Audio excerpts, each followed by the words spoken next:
વર્ગ મત્સ્ય ફક્ત પાણીમાં રહેનારા પ્રાણીઓ છે. ચામડીને ફરતે ભીંગડા હોય છે. શરીર ત્રાક આકારનું હોય છે. શ્વસન ઝાલર દ્વારા થાય છે. પ્રચલન મીન પક્ષો દ્વારા થાય છે. સ્કંદ અને નિતંબ મીનપક્ષો યુગ્મ છે, જ્યારે પુચ્છ મીનપક્ષ અયુગ્મ છે, જે દિશા બદલાવવામાં મદદરૂપ છે. શરીર પર સંવેદના ગ્રહણ કરવા માટે પાર્શ્વીય રેખાંગો હોય છે. આ પ્રાણીઓ શીતરુધિરવાળા પ્રાણીઓ છે. તેમના શરીરનું ઉષ્ણતામાન સ્થિર હોતું નથી, પરંતુ શરીરના ઉષ્ણતામાનનો આધાર તેમની ફરતે આવેલા વાતાવરણ ઉપર છે.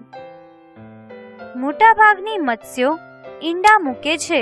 પ્રાણીઓના અંતસ્થ કંકાલને આધારે બે પ્રકારના મત્સ્યો છે.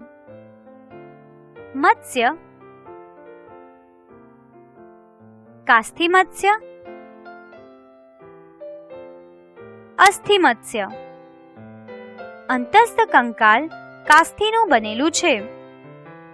ઉદાહરણ તરીકે શાર્ક, રે ફિશ. અંતસ્થ કંકાલ અસ્થિનું બનેલું છે. ઉદાહરણ તરીકે રોહુ, જળઘોડો.